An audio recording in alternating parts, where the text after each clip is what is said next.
Hindi lang niya mabanggit si BP Sara, takot kasi.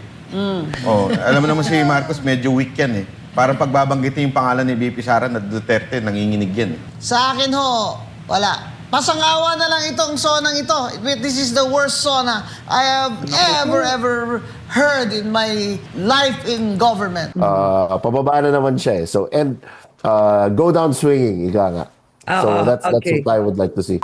What's up mga kababayan, page trending here. Dito sa video natin ngayon ay ating panoorin itong nagbabagang balita na kung saan hindi satisfied ang taong bayan sa ginawang SONA di umano ni BBM. Paano ba naman kasi mga kababayan, walang institutional reforms no? O mga solusyon ang kanyang winika kundi mga pantapal o temporary solution lamang no? Tulad na lamang ng dagdag ayuda sa mga mahirap. Naku naman po, ang kailangan ng taong bayan bungit trabaho, hanap buhay, hindi ayuda. At dagdag pa rito na hindi rin nakaligtas na ang mga winika di umano nito mga luma na, outdated na. At hindi rin nakaligtas itong paraket-raket di umano nito no? Na kanyang iniyabang sa kanyang SONA. Naku naman po, baka ibang racket yan, bongit, ibang high yan ha. Pero bago ang lahat mga kababayan, huwag niyo po sana kalimutang mag-like at subscribe para updated ka sa mga uploads ko araw-araw. At yun na nga no mga kababayan, bago ang lahat ating pasadahan muna itong winika ni VP Sara patungkol sa SONA nga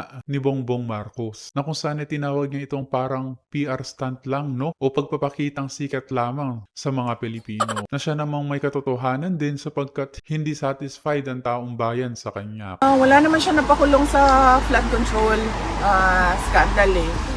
At saka yung sinabi niya na mahiya naman kayo, it was a PR stunt na sinali nila yung linya na yon sa speech niya na nag-backfire. Dahil ang katotohanan naman kasi talaga, ghost projects yung flood control kung hindi man substandard, unfinished or substandard projects. No? So, sinasabi niya na lang yan ngayon na parang ako yung nagsabi ng mahiya naman kayo para mailayo niya yung sarili niya doon sa flood control scandal. Unfortunately, hindi niya pwedeng gawin na ilayo niya yung sarili niya doon sa korupsyon sa flood control scandal kasi siya yung pumirma ng budget. Yan yung inuulit-ulit ko na it is doon sa pag-file ng impeachment case sa kanya. Yun yung impeachable offense doon. Nagpumirma ka ng budget na alam mo madaming insertions. Na alam mo, yung NEP mo, hindi na siya yung lumabas na GAA.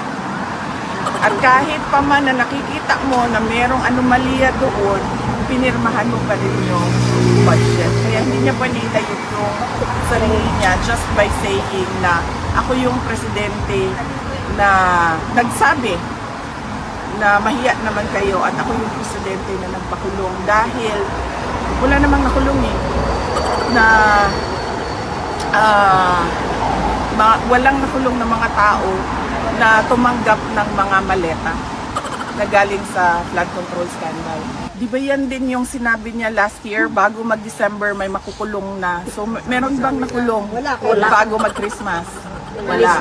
So wag niyo na i-expect na makulong yung dating speaker o mga members ng House of Representatives. Huwag niyong balik na lang tayo sa 20 pesos ang bigas. Wala naman siya napakulong sa flat. At yun na nga no, mga kababayan, narinig natin itong si VP Sara. Ikaw, anong comment nyo patungkol dito? Paki-comment na lang sa ating comment section ng ating mapag-usapan. Kung kaya naman, hindi ko na patatagalin pa, heto na ang buong video. Na napuntahan, kahit nung COMELEC commissioner ako, tsaka COA commissioner, ito ang worst na SONA. Ito ang worst na SONA sa tagal ko sa gobyerno. Talagang ito parang, ano ba to? Ano bang nilunok nito? Pero attorney, let's be fair. Meron namang talagang pagtaas na employment. Hindi nga lang nilinaw kung illegal o legal. Kasi totoo naman, dumami ngayon ng drug pusher, dumami ngayon ng prostitute, dumami ngayon ng hold-upper. So, dumagdag Ibang employment naman yan, bayan. Hindi nga niya nilinaw kung illegal o legal. Pero dumami na nagkatrabaho ngayon. Meron sigurado ako, trabahong runner, Kung saan-sang trabaho. Pero Professor Attorney Gonzon Banat, before the President ended his speech, sinabi niya, and I quote, "Let us remind our friends and our detractors, Filipinos are a noble, kind, gracious, and great race. Teka, who was he referring to? We are not greedy. We are not racist. We are not liars. We are respectful. We are dignified. We are Filipinos and we do not yield." Nabongga? Sino ba kaaway natin? Prof, may kaaway ba? Budol na naman mga winika ni BBM, mga kababayan. Nako naman talaga. Ang Pilipinas, we do not yield. Di ba? Parang pinaparinggan mo yata ang China. Ha? Ano ba ang problema? Yeah. Ang Yeah, ending actually, niya, to show na we are a strong, brave people. Parang may kaaway siya. Palagay mo, sino pinaparinggan niya? Yeah, I think he's trying to project a strong man image here, no? Kasi alam naman natin na kapag nasa international fora siya, no, hindi naman talaga siya binibigyan ng ganong kataas na uri ng respeto na inaasahan natin sa isang leader, no? So I think it's really more of him trying to project that kind of image, no? Parang sigurong deterrence, no? Kumbaga. Pero lahat naman ng uri ng deterrence kinakailangan kasi may pang-backup ka dyan, eh, no? Kinakailangan you really walk the talk to actually say and demonstrate that you project the image and you have the likelihood Correct. at the very least of not just Huwag lang tapang-tapangan, bungit. Gawin mong nararapat, no? Talagang matapang ka, gumawa ka ng paraan, hindi puro salita. projecting pero doing it, no? So again, medyo kulang dito ang Pangulo, and I think this is really what he's trying to attempt right now. Sinabi pa niya, di ba, Prof. Hana? We are not liars. Hindi kami sinungaling.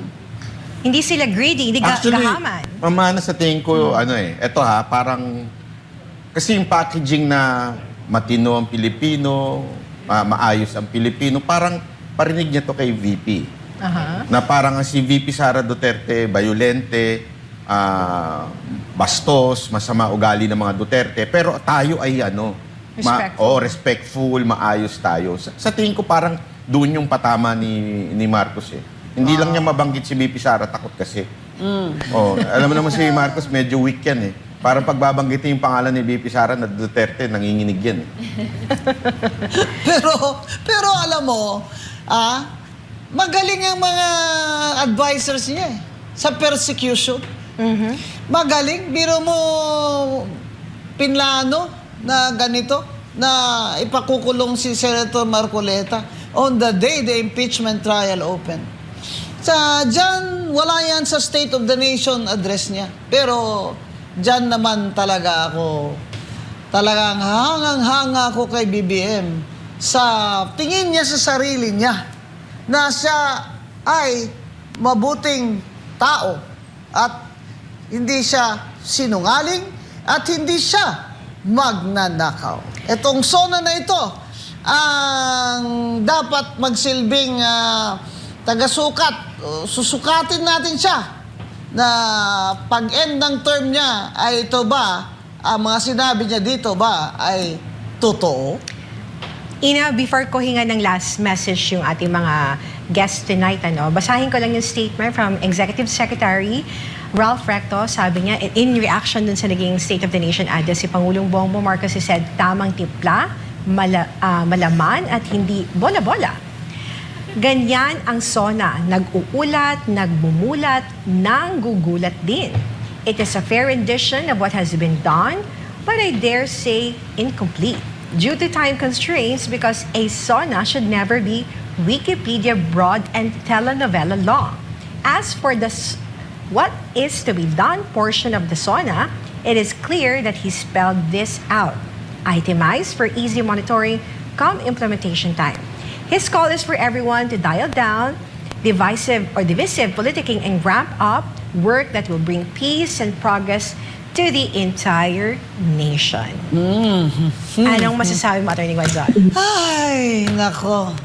Ang inaasahan ko kasi hindi talaga sinabi. Inasahan ko talaga yung si Martin, okay.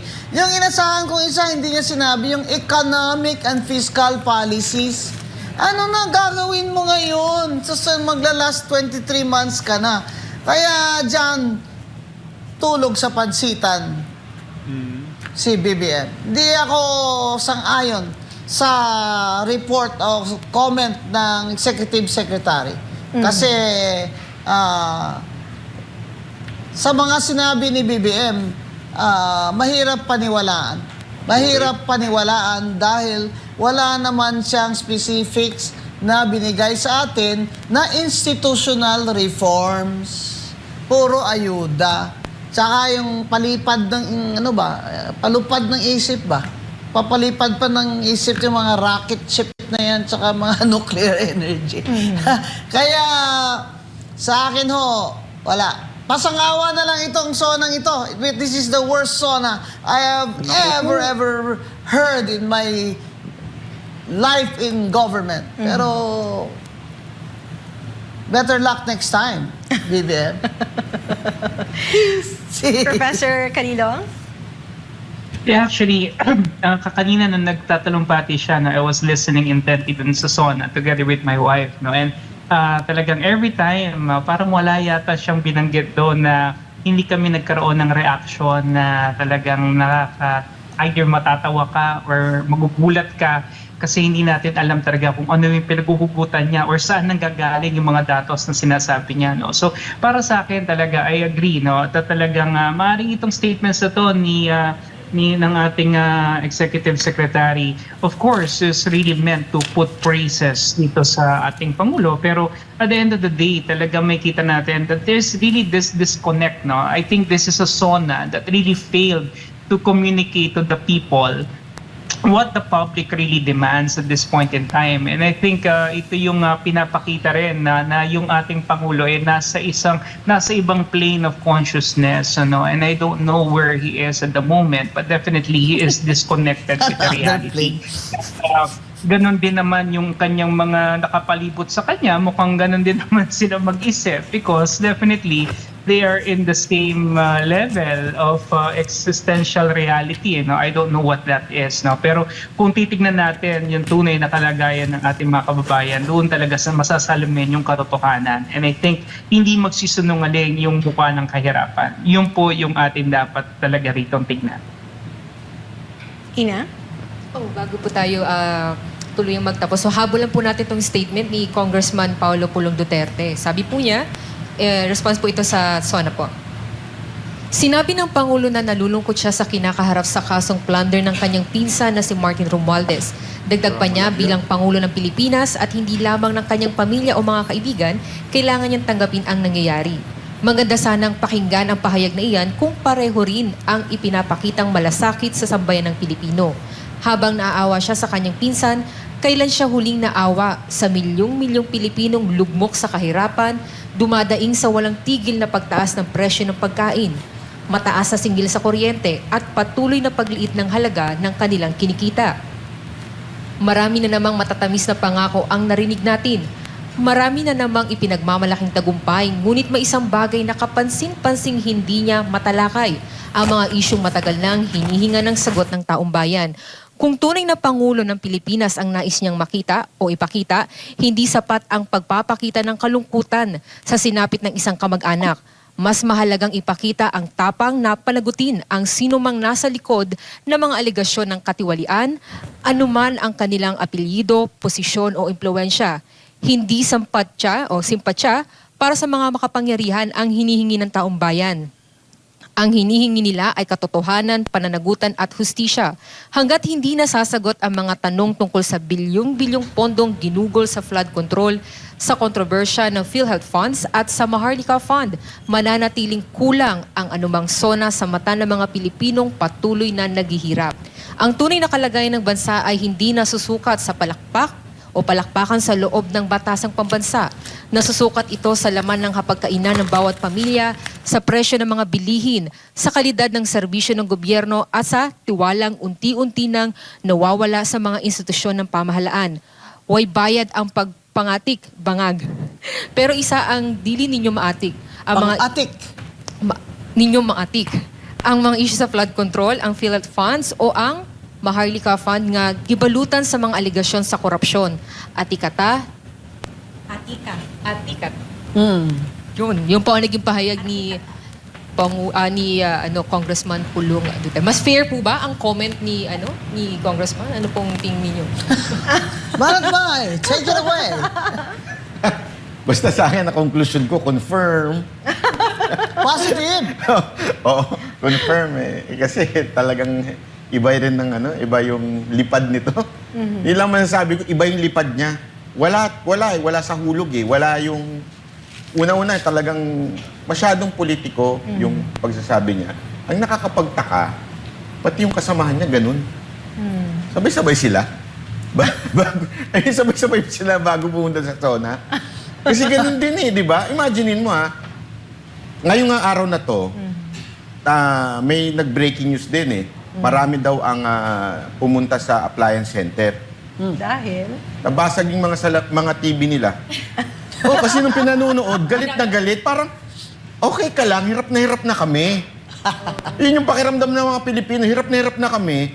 Ang mahal ng bilihin, lahat tapos sasabihin mo parang okay lang. Akala ko ba... Parang you're bringing us to the next rocket ship era. So marami tuloy nagalit din kay Senator Amy. Kasi parang sabi di ba ni Amy, cocaine at saka yung marijuana. Hindi pala, ecstasy ata. Kasi nag-hallucinate eh. Di ba yung ganong klaseng binibigay ni BBM. Sana naman lang yung babaan niya. Hindi naman kailangan ng Ang SONA hindi kailangan perpekto.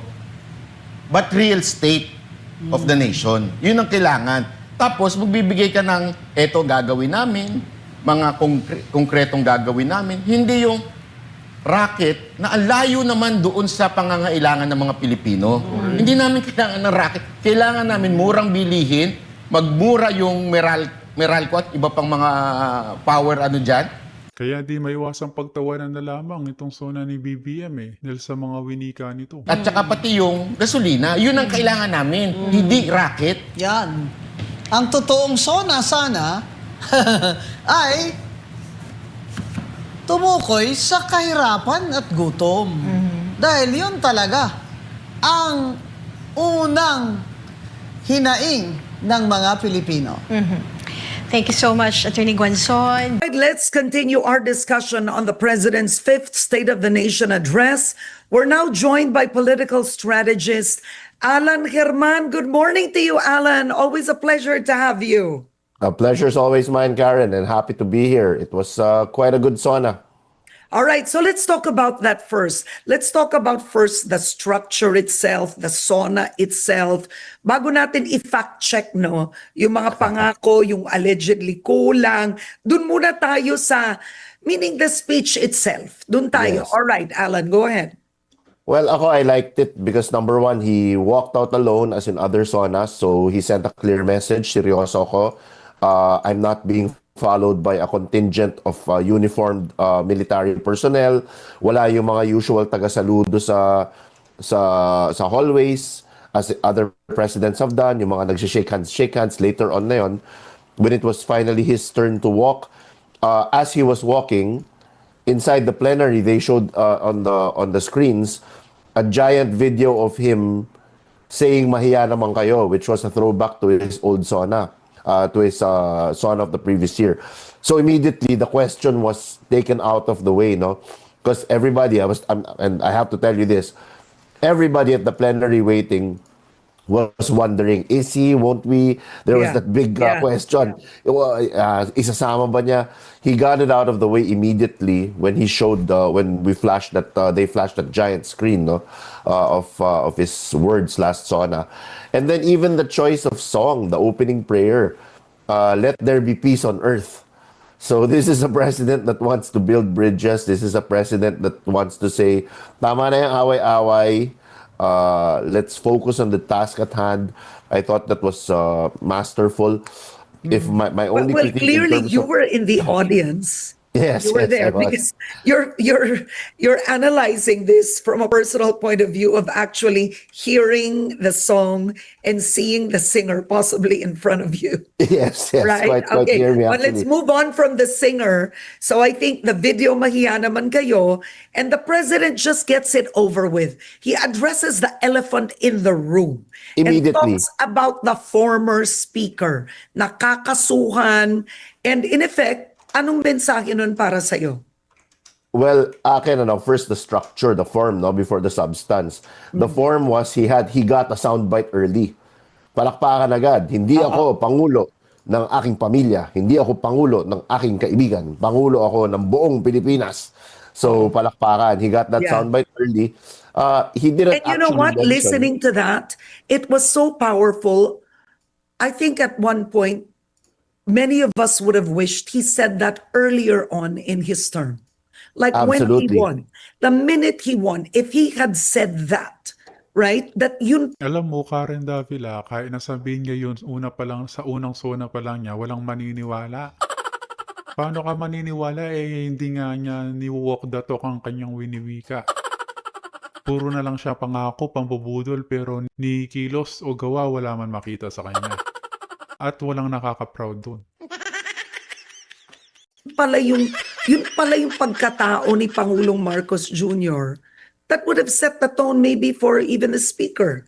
Maybe the last two sonas wouldn't have been necessary, di ba? Especially yeah. na mahiya naman kayo sona, had he set that tone early.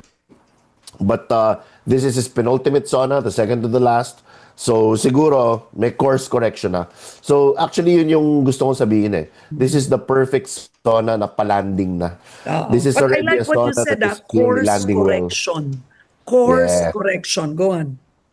So he got that out of the way early. He didn't actually mention former Speaker Martin Romualdez by name. Everybody knew it. He did say ang dating speaker.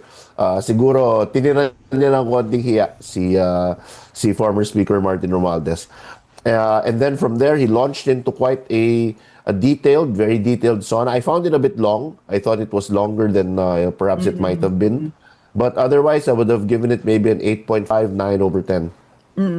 Would you say that this was in terms of, because I think there's no question, President Marcos Jr. Delivers quite well. He's a speaker. Malinaw yun Absolutely. compared to previous presidents that we have had. Malinaw siya magsalita, maganda ang intonation, commanding ang presence niya. Hindi na Yes. debatable yun. Diba? Yes. All right. Would you say that, frankly, this was his strongest speech compared to the others he's had in the last 4 years? I would say this was my favorite sona. Okay, I yeah. thought it was a beautiful combination of a perfect mix of form, substance. The sound bites were there. Perhaps not as electrifying as the past sona. No, everybody still remembers the no pogo, palakpak. Napakasinungaling mo naman, political strategist Alan German. Ikaw lang atang nasiyahan sa zona ni Bongit eh. People are crying and hugging, and then after that it was the mahiya naman kayo. But for me, this sona, daming sound bites na may laman. So this was actually my favorite sona, if I'm being honest. Okay, yeah. And I think in terms of form in writing, usually writers put the sort of the expose at Yeah. the end. Diba? Ganun punch. yun eh. Yes, Right? the punch. Yung punch Oo. nandun sa huli. Diba? Yun nga, yung mahiya naman kayo, huli yun. And even with other presidents. Pero ito, ang pagkakaiba, nilagay na niya yung punch doon sa una. Which actually made you listen to the full sona more. Kasi parang nabusog ka na yung gusto mong marinig. Sinabi na niya. So people took the time to listen to the achievements of each department or what he wanted for each sector. Right. So he got you engaged. Yeah, Diba? He got you engaged on the onset, and then he left you wanting to hear more. And then there was still a big punch at the end. There was that rousing applause when he spoke about our rights of the Filipinos. Medyo may ano nga dun eh. I don't wanna overly Yeah. peel this fruit, no? But there was actually an anchor of comparison there. If you were actually going to needle into that point where he was saying the Filipino is respectful, the Filipino is kind, hindi tayo bastos, we are a genteel people. Of course, I'm paraphrasing. No, and greedy. He said the Filipinos are not Are greedy. not greedy. So Pero medyo ang may- mahirap, sinabi niya yon sa harap ng Kongreso who are perceived as greedy. Yun. Yun. Yun. Parang, kasi walang context na it was about the recent AI video of China. Yes. Right? Kasi hindi binanggit ng Pangulo ang China, di ba? Yes. Siyempre, because the ambassador could be in the audience. So, yan ang seeing the world and seeing events through a veteran media journalist's eyes, and in my case, a veteran communicator's eyes, di ba? Parang nakuha ko yon. Uy, sneaky, Mr. President. Parang you let that slide. And then he ended with actually a very rousing, di pa sisiil. Di ba? That was we will not yield. We are respectful, we are kind, but we will not yield. Palakpakan yung tao. The energy was very palpable. So he still got his strong ending. I thought it was the very strongest message against China's actions without having to say the name, to name the country. Yes. And then ang na-extra in terms of actual services delivered, report card, yung madalas mag-guest sa'yo, Karen, si Sec Rex, no? Who was talking, who was able to explain his data-driven social amelioration programs on Head Start quite a lot, no? So, yun yung nabida. In fact, yun yung for me yung medyo kulang. Okay, go on. Sana nabigyan pa ng tuon the fact that the president's social amelioration programs now are actually very data-driven. Hindi na siya shotgun. I wish he touched on that a little bit. Sana nasama yung political dynasty bill. I mean, that's a bit contentious, but I would have wanted to see that. But overall, I think he went a little bit micro at certain points, especially talking about private insurance. Parang medyo napa-head scratch moment ako doon. Philippines are now purchasing more private insurance. Anong kinalaman nun sa, di ba? Hindi naman public yan. But otherwise, I thought it was a fantastic. I think he hit it home. Yeah. Home run. Yeah. Rousing home run for me. Now, I mean, people have said that the president writes his own speech, but it would be very hard to believe he wrote this one because there's a lot of Filipino in it. Ang daming Yes. Tagalog. Yes. The previous speeches of the president were in English, many presidents, but Yes. many actually praised him for going more Filipino and Taglish on this one. Yes. The ideal mix is usually 80-20, no? At least for me, no? For me, For a communicator. The ideal numbers are always 48 minutes to 55 minutes. The president went a little long on this one. Yeah. You don't want your sona to be too short dahil parang wala ka namang na-report. You don't want it to be too long kasi magiging dragging. I think he went a little long this time, but in terms of language mix, 80-20 is usually my sweet spot. I think he was 80-20, 80% in Filipino, and just 20% in English, and then the rest Taglish. Okay. Now, I know you wouldn't be able to fact check because, I mean, it's quite hard because you're doing so many things too. That's a But lot of each and information. every department, the criticism of some, right? And rightly so, because that's what you do. You fact check from old sonas to now. Yes. Some have said he did not actually discuss the state. So he did discuss what the government is doing. Tama ka doon. The spotlight was on DSWD. Diba? Yes. Kasi totoo naman talagang naglaan sila ng ang laki ng pondong inilaan, 60 billion ba yung nabanggit, right? And the different programs I've heard from Secretary Rex. But for example, a big one that people were waiting for is the irony, it got the most applause was on energy, right? Yes. Oh, the dramatic remove the systems laws. We demand an amendment to the IPIRA. And yet, that very same na pinalakpakan is also now na binabatikos ng ilan dahil he did not discuss how to solve the electricity rates today. Paano? Today. Paano? Yun. And Secretary Garin sort of admits that I mean, not specifically, but what are your thoughts on that? Kasi that's the current state, high electricity rates. Correct. In fact, he got that out of the way early. Right after he spoke about the former speaker, he already talked about the electricity bill. So clearly nakikinig ang ating Pangulo sa data. Because ayon sa datos, yan talaga yung most pressing concern ng ating mga kababayan ngayon. Electricity talaga. For me, I think the way at least the way I understood it, number one, he's going to cooperate with Congress. He made an appeal to Congress about the EPIRA law. He made an appeal to Congress about passing several bills. So it shows that he has a legislative agenda that he will work with legislation with. No. Second, he talked about Malampaya, which is a untapped gold mine. Sabi niya, di ba? We found an untapped gold mine.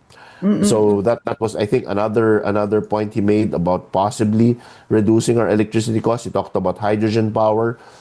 He spoke about nuclear, a return to nuclear. So baka yun yung mga steps. But you correctly pointed out, Karen, maybe these steps will outlive his tenure. Kasi baka by the time these things start making any appreciable difference, hindi na siya yung Pangulo. But at least he was laying down a vision, at least a roadmap, on how he's going to address this energy crisis. Okay. What about business? There's also some feedback, and I'm just giving you feedback essentially from different sectors who've messaged me on this is, for example, business, right? Foreign Yes. direct investments are low, and it's essentially the climate, the business climate, right? I mean, clearly he didn't even touch on the impeachment. No, right? he did not. did As he not. shouldn't have. Yeah, okay, as he should not. He should not. As he should not. That's a completely separate branch of government. Okay. Now, but what about that essentially? You know, it's about the climate, the environment we're in. I mean, the president also delivered his SONA with coming from lower ratings. No, one of his Yes. lowest so far. Well, to be fair, even the vice president's ratings have dipped. But Yes. go on. Yeah. So he actually improved. He's still in the negative, but he actually experienced a jump. I'm not trying to be an apologist here for the president, of course. Yeah. But you're correct. He still is in the negative, but that negative has made a jump. I think in terms of climate, it was very clear. Nabayaran nata itong si Alan German, mga kababayan. Puro na lang pupuri ang winika kay BBM. Naasiwa ako sa kanya. Kayo ba? That, in fact, he did say it outright, if I remember correctly. He did say, kapag hindi ninanakaw ang pera ng taong bayan, magagamit natin ito para sa mga programa. So that's the first thing he laid down. There will be funds because the people will stop stealing, because there will be people who will be jailed, they will be made an example of. Second, he did very well frame it within the context of the current, well, not only a regional, but a global crisis happening now in the Middle Yeah. East. And he did say, whether again, fact check or not, whether again it was accurate to say that, he did say na, in fact, tinitingalaan na tayo ngayon ng mga ibang bansa on the way we responded to this crisis, Saan banda? the way we addressed it, the way we moved ahead and proactively addressed several of its aspects and features. We are now admired by other countries. And then he spoke about international cooperation. Admire? So I think that was his very well structured Diluluwa tayo itong si Sir Alan German, mga kababayan. Una na nag-iinip lang siya. approach to addressing that fact that the climate, understandably, and tanggap naman natin lahat, is not ideal, but we are making, I was Okay. about to say something awful, Karen, but we are making lemon juice out of lemons. Yeah. Oh, all right. No, I think my last question, I think you said it in the earlier part, was course correction. I like that. Yes. Because the president sounded very different in this SONA compared to his past SONA. I mean, there was more energy, and to a degree, Yes. it was tougher. I mean, stating that former speaker right away, that there are cases filed against him, Pangulo ako ng Pilipinas, you know, that set the tone that, in effect, duty first, parang ganon. Yes, Kailangan ko yes. gawin muna. Ganyan. All right. What kind of president would you want to see in the next 2 years, diba, coming from that SONA? Anong ugali, pagkatao ng Pangulo ang dapat na niyang ilabas, ipakita? For me, definitely a president that focuses more on performance rather than being performative. A president who is more interested in work rather than optics. Tama na politika, magtrabaho muna tayo. A president that will address, clearly is doing it, who looks at the data, who reads the data, what are the concerns of the people, actually takes a whole of government approach in order to address these concerns. And yes, maybe a president who's a little tougher. Pababa na naman siya eh. So, and go down swinging, ika nga. So that's okay. what I would like to see. All right, that's a good one. A little tougher, go down swinging. Thank you very much. Alan Kerman, as always, it's a pleasure. And overtime na naman ako sa'yo. Oo nga, oo nga. The pleasure Palagi, is bitin. mine. Salamat. All right.